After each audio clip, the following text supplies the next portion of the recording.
In the name of the Father, the Son, and the Holy Spirit, one God, Amen. We're going to start tonight reading the Gospel of St. Mark, chapter 7, starting verse 31.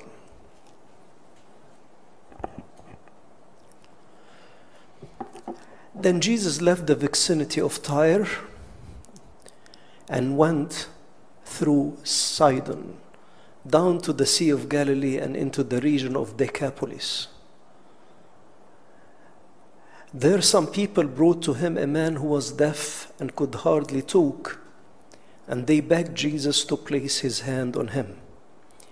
After he took him aside, away from the crowd, Jesus put his fingers into the man's ear.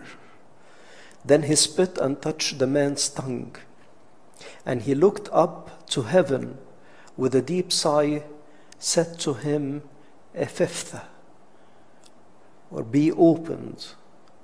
At this the man's ears were opened, his tongue were loosened, and he began to speak plainly. Then Jesus commanded them not to tell anyone, but the more he did, the more they kept talking about it. People were overwhelmed and amazed.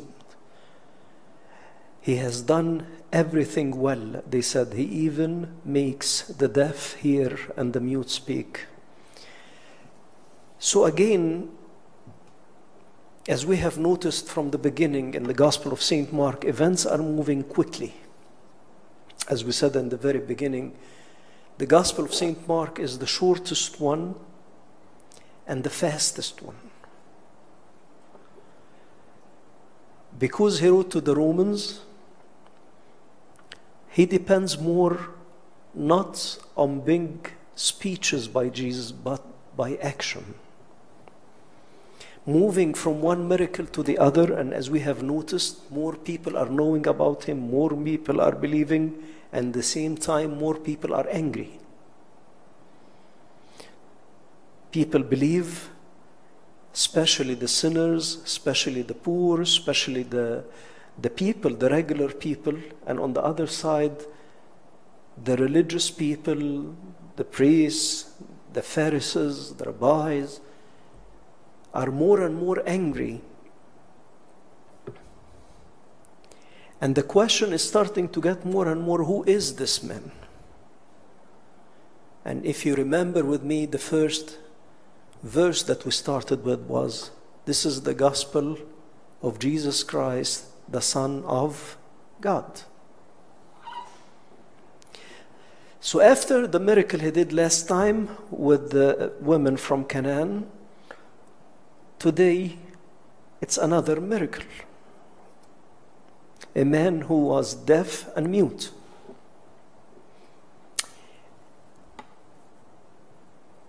And for you who don't know, usually people who don't hear don't speak, especially if they lose the hearing when they are young. Like when children in the early years lose hearing, they don't speak or cannot speak properly because they don't hear. They cannot speak what they don't hear.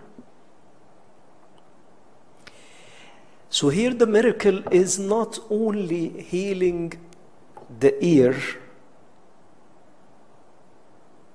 it's healing the ear and giving him the ability to express himself in words that he did not even hear before. So it's much more than that. And my understanding that because this man was, again, having both problems of not hearing, being deaf, and mute, most probably it happened to him since birth or very early in his lifetime. So Jesus healed the ears first because the problem was in the ears. You see, sometimes we need to think a little bit about what we're reading. Because if he doesn't heal the ear first, still the problem is there. So now the man can listen, but he needs to learn how to talk. That's not even healing here. Now God is like bringing language into his brain. Because when we hear, the brain starts to store what's the name of this, what's the name of this, how to say this, how to say this. So the miracle is not as simple as we think. It's not just like a man who was deaf, so God made a miracle, he's not deaf again, and then he starts to speak. He even put the vocabulary in his brain. The miracle here has to do with the brain, not only the ears and the tongue. He looked, then he spit and touched the man's tongue.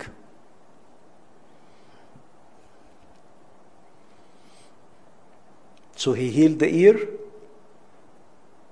Now the tongue has to speak. And he looked up to heaven and with a deep sigh said to him, Feftah, or Iftah, al-Arabi, in Arabic, Iftah, which the words are so close. Be opened. At this, the man's ears were opened, his tongue was loosened, and he began to speak plainly. It's not just healing. This miracle is much more if you think about it. Like this guy is talking what he didn't hear, but he saw with his eyes and he didn't know how to express because he haven't heard the language. So this miracle involves his ears, involves his tongue, involves his brain, involves his memory. The miracle is the man talking for the first time about things he have not heard before. Why I'm saying this? Because Saint Mark is trying to show us from the beginning, who is Jesus? What's the ability of Jesus? Is he the regular prophet who makes some miracles and give some teachings? He's saying, no, he's not. He's much more than that. He has the authority, he has the power over everything. The dead girl, the sea, the demons, the ears, the tongues, the brains, he has the power. And for him doing a miracle is not only healing. It can include some creation. Always the tongue and the spit and the miracle reminds you of how God created Adam, like in the man who was born blind in John 9. Here he's doing much more than just healing a system that does not work. Or somebody who is so sick now he is healed. He goes beyond that. He goes to death. He goes to creation. And he's telling you why the people were so amazed. Yeah, because this is not just a miracle. This is much more. We haven't seen things like this. He has done everything well, they said. He even makes the deaf hear and the mute speak. More and more miracles.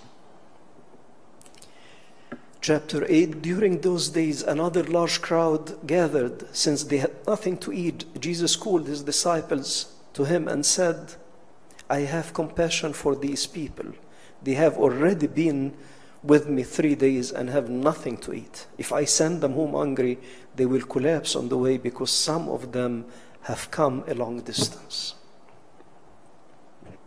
I want you to see the language. Sometimes we're always struggling with, does God really cares about me and about my needs?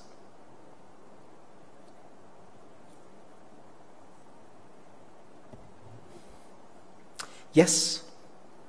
Yes, He cares. He cares about your food. But He cares foremost for your eternity.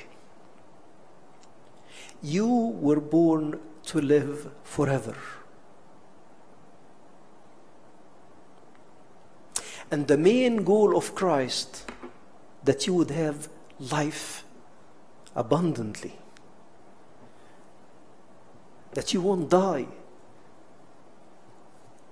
But does He care about other things? Yes, He cares. Definitely He cares.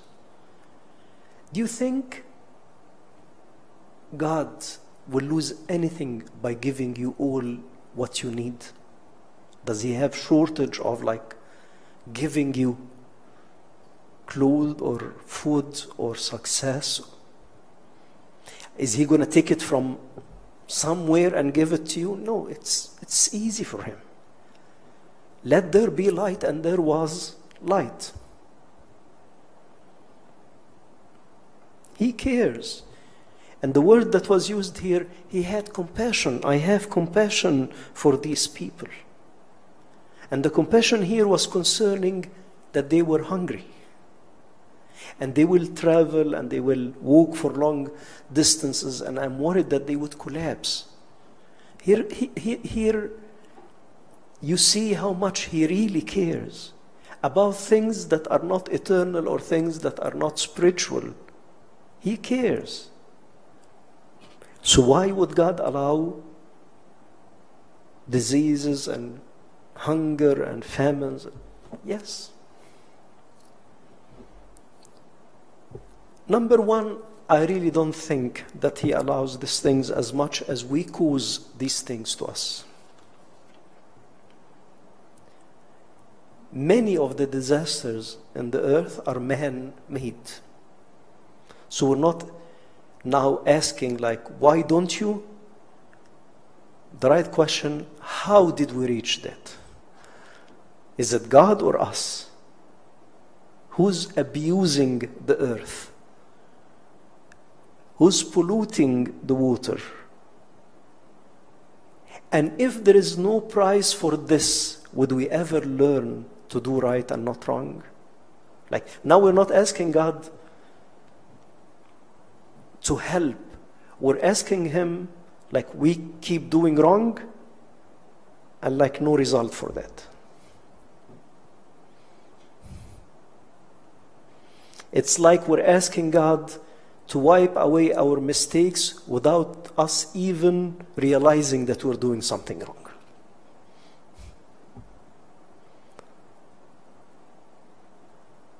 We have so many problems that comes to how we use things and how we destroy things, and then about our political and social systems that don't take care of the people who are less and make the rich more rich and the poor more. These are all human errors. These are not divine systems. So we cannot just why God do you allow people to be thirsty or hungry? Yeah, I didn't. See what you did to yourselves. See how you're selfish and you don't care about others.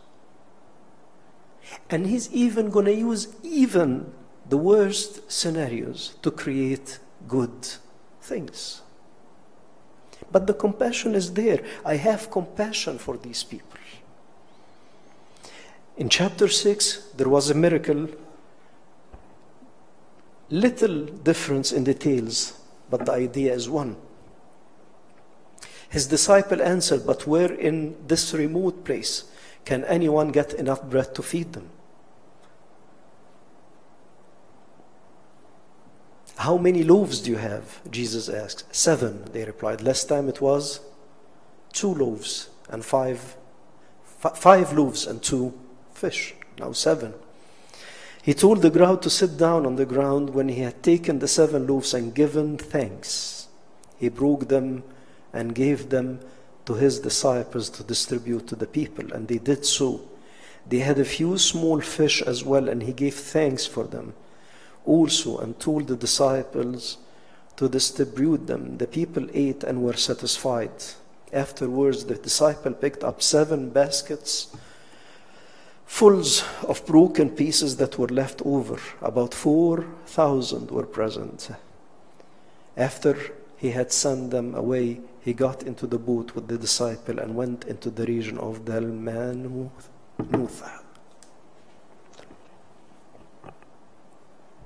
So again,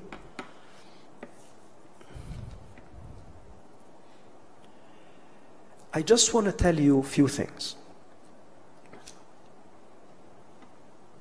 The idea of the blessing has been repeated, as I told you last time, many times. God is able to bless and to make much out of little. He did that, I assure you, in your own life so many times. So many times you were worried about things that are much bigger than what you have, much stronger than your ability. And God blessed you. In tests, in work, in your career, in your life, with your family.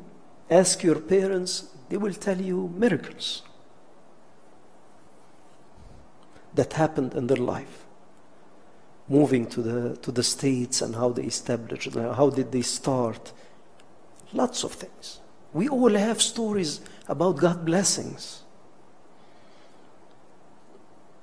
God is able not only to bless, but to make you a blessing and to get out of you something for others.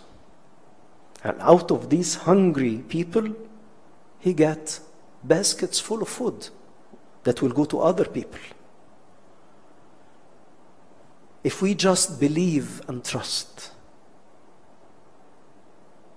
and we put things in front of God and trust Him. God, you never left me. God, you blessed me so much, I'm not worried because I know that you are there. It's not the first time or the last time that what I have is not enough. And it's not the first or last time for you to bless. You always bless me and bless my life. Last time they carried many baskets. Today, many baskets full of bread and fish out of the 7 loaves that they had and the small amount of fish that they had. And He cares, and He had compassion. He had compassion on the man who was deaf and mute. He had compassion on the people that did not even ask Him, but He looked to them. He understands our needs. He understands, believe me. But if He's not giving you what you need now, there must be a very good reason for you. There must be a good reason behind it. And it's not a punishment. Sometimes the first that comes to my mind when I ask for something and it doesn't come fast and quickly and the way I want it, why God is punishing me? Let's put this argument into rest. Punishment for our sins is death. It's not like you're not going to get a job. The wage of sin is death. And we explained this before. God gave you life, and if you refuse God, you refuse the life. So He's not going to punish you by not getting this job or not succeeding in this exam. You cannot stand God's punishment. No one can stand in front of God. And God is not equal to you so that when you do something wrong to Him, He's going to do something bad to you. Please, don't think like this about God.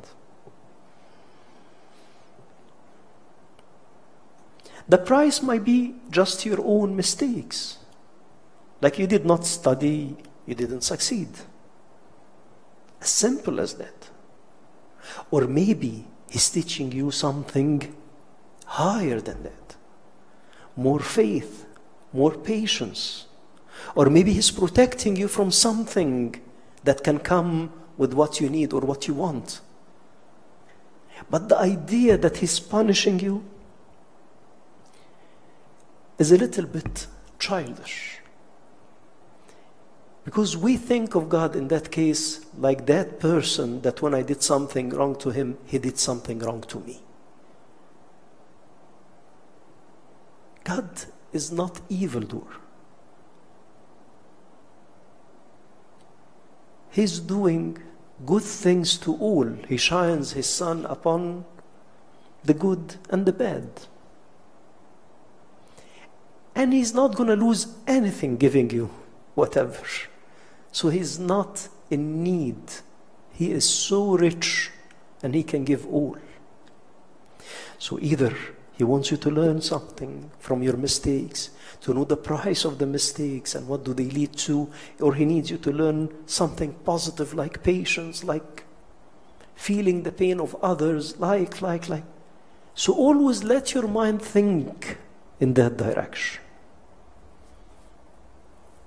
Who did that? St. Paul, of course, in the epistle to the Philippians. When he went to jail, it didn't even cross his mind, why I am in jail? Did I do something wrong? But the only thing that came to his jail, what's good to do in jail?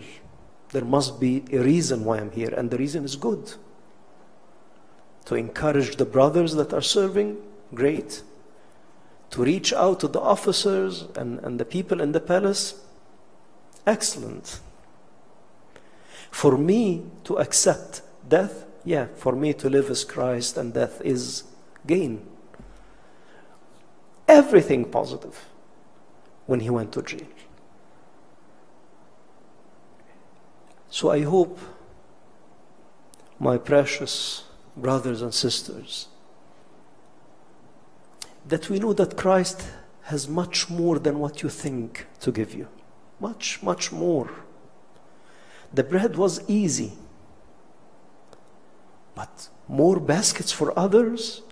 He's trying to tell you something, not even just the food. He's telling you that my blessing to you, if you accept it and you have faith in me, you're going to start to pass the blessings to others. You're not only going to be fed and out of the hunger, but you're going to feed others who are hungry. Not only healing the man who was deaf, but creating memory and language to somebody who was deaf to start to speak the things that he have not heard before. Look high when you think about God. Look to the excess, not to the minimum or what just you asked. He is able to give you much more than what your mind can comprehend. St. Mark is leading us to Jesus Christ, the Son of the living God. Miracles, power, authority. Remember, the symbol for St. Mark, the Gospel of St. Mark is what? The lion.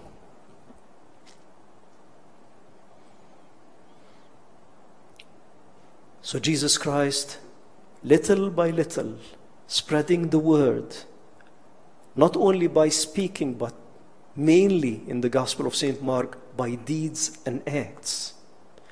And everybody's asking, who is this? We haven't seen anything like this before. He is the Christ. On the other hand, some people are more and more angry because they are losing ground. They cannot make people's life more difficult as they used to, so that people would come to them in every detail. Jesus is telling them, no problem, you can eat this. It's not about the food, it's about the heart. You can pray like this. You can worship like this. And people are starting to see God clearly. The events are going to go so fast in the coming chapters. So if you can, please try to read the previous chapter to remind yourself, to prepare yourself for almost the second half of the Gospel of Saint Mark, because it's going to quickly focus on the cross. Because here Jesus Christ, the Son of God, was not sent to rule over people, but to save and to redeem humanity. And glory be to God forever. Amen.